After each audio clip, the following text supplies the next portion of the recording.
There's a story and there's history. Mark the difference for me, please. And sometimes history becomes a story.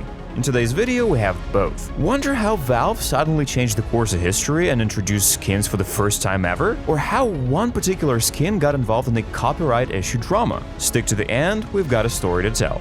Exciting as always, welcome back to SkinVerse channel, where we talk about everything that concerns skins. I know you probably can't wait, so let's dive in. Or it's better to say, let's scroll through the pages of a long-forgotten memoir. What am I even talking about? More than 11 years ago, on August 14th, 2013, CSGO received a somewhat peculiar update. The Arms Deal, introducing the first ever CSGO weapon case, aptly named CSGO Weapon Case. They were not too creative with the naming at the beginning, probably not exactly knowing where to go with this one. Actually, I think they knew something. Here comes the new era of skins. They could have named it SkinVerse, but fortunately, we called dibs on it first. Valve, you can't always get what you want. With the new era and a new concept of weapon cases, along came the skins themselves. 9 skins and 5 new knife types. When Valve first introduced skins, they made them quite modest-looking, most of them, compared to the brightly colored bangers of our time. The first skins were raw, camouflage-based, more realistic and down-to-earth, dim grayish color palette, with a few exceptions like Krieg Ultraviolet and AWP Lightning Strike. They're both purple. I guess Valve had no idea about the existence of other colors back in the day, or maybe they were colorblind. AWP Lightning Strike is the rarest skin in CSGO weapon case, being a covert sniper rifle, though it's not the most expensive one. True fans have already recognized the iconic AK-47 CASE HARDENED. That can be unfucking believably costly. Or if you watched our Counter-Strike skins guide, you know what I'm talking about. Bold, powerful, vividly purple, a bit too bright perhaps, especially if you compare it to the rest of the CS weapon cases bunch. It's quite bold in a sense that Valve actually dared to go that experimental way. Overall, the skin looks a bit too cheesy and goofy. The juxtaposition of the lightning and the vibrancy of the purple color make it look like an old-school video game graphics from PlayStation 2 or something. Given all that and the fact that it's one of the first skins ever, while being an ancient 10-year-old attempt at being creative, it's not too bad, and ironically enough, you can use it. It'll totally stand out. I also like the cheeky flavor text. Sometimes you don't need to strike the same place twice. I would add, unless you hit the leg. Oh boy, I hate when it happens. As for the cost, it's predictably on the pricier side. The case is old and rare. The skin is covered from $800 to just over $1,000 for the factory new StatTrak version. With the first skins also came the first StatTrak versions. For some reason, I used to think they were added a bit later on. Well, I was wrong. The more you know. Next up, Krieg Ultraviolet. It's mil-spec, it's kind of ugly, but look at the price. This one's curious. At a range of $20–140, it makes this shabby mil-spec skin a somewhat interesting investment. The case, as we said earlier, is the first ever, a rare one, and the price for any skin from it is slightly inflated due to the legendary status, being first and whatnot. Anyway, let's give this one a look it deserves, since it's being one of the pioneer skins. The colors are deep, darkish, and a little bit muddy, as if the lights have been just turned off. Visually striking contrast is ruined by the overall absence of style or character. Definitely not my favorite skin, but it's up to you if you ever decide to buy one. And of course, we couldn't skip AK-47 CASE HARDENED.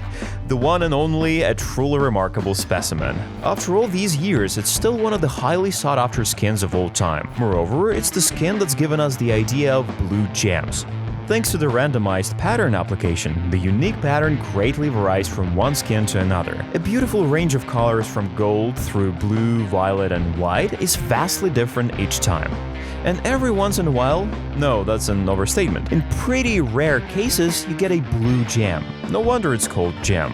It's rare and expensive for a reason. Just look at that. Wonder how much will you have to shell out for this one. The pattern 661 was sold for more than $1 million. A regular AK-47 CASE HARDENED will hit your wallet for $200–1,000. But if you're feeling lucky today, give Skin Club a try. Skin Club has one of the largest collections of cases and also different modes. Case battles, upgrades, free cases, and team battles. Skin Club has it all.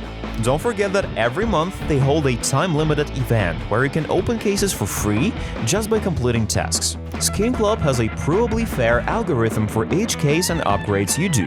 They also have all popular deposit methods, from CS2 skins to crypto, from any wallet you like.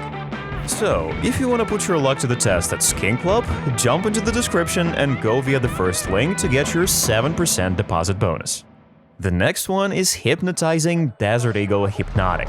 Clean looks and a minimalist approach in terms of brightness and colors, as with all the skins from the weapon case. Overall, it looks pretty and has a somewhat modern design, considering it's been made more than 10 years ago. I would never have guessed that it's one of the oldest skins. What makes it even more interesting for us is this. Look at the float range. It's pretty limited, ranging within 0, 0.08, and if you happen to know the correlation between the range and the exterior quality category, you'd notice that it's actually harder to get a minimal wear than a factory new exterior. The minimal wear range for Hypnotic is incredibly tiny, from 0.07 to 0.08. Even tinier than the BABS gap on Mirage and CSGO. I guess it wasn't that small as they decided to remove it in CS2. Anyways, that tiny gap made this exterior quality to be even more expensive than factory new one. $300 plus for a minimal wear StatTrak version, while a factory new StatTrak Desert Eagle would only cost under $200.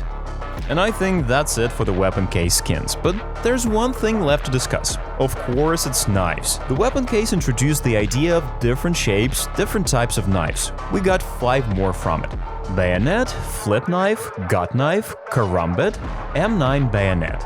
Back in the day, they were all just vanilla knives, but that was a huge chance for the community. New knives? What? And we never looked back ever since. Now that we've covered the first ever case in Counter-Strike, it got me thinking about other things being first. What was the first skin ever unboxed? According to some skin databases, that would be a P250 Splash from the eSports 2013 case, restricted, minimal wear. An orange spray-painted splash all over the barrel, a grey graphite finish, not too bad for the first unboxing. Now you can get one for $20 for a field-tested version, and up to $100 for a factory-new StatTrak one. And what about the first ever knife unboxed? A gut knife vanilla. You can buy one for around $180 nowadays. And now, as I promised, I'm gonna leave you with a story of a copyright issue drama that happened to one of the most legendary skins of our time, M4A4 Howl. The copyright scandal has a pretty simple background: lies, theft, and greed, as always.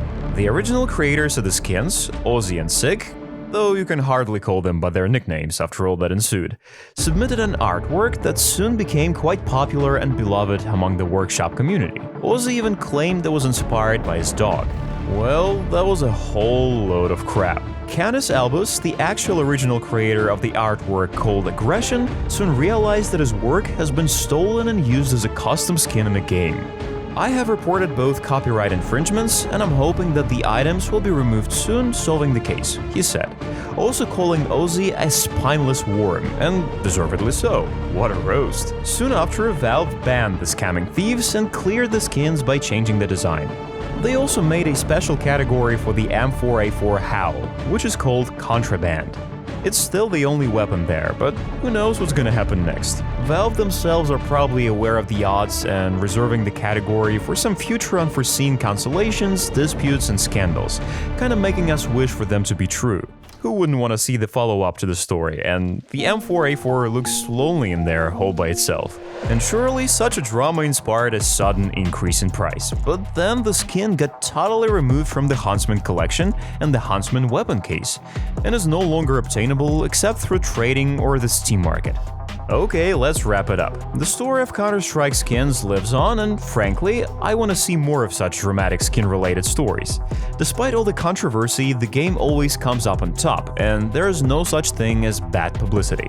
Be sure to leave a comment down below with some of your favorite skin stories. Perhaps you can drop us an idea for the next one. And how do you make sure not to miss out on the next one? Like the video, subscribe, and hit the notification bell. See you in the next video.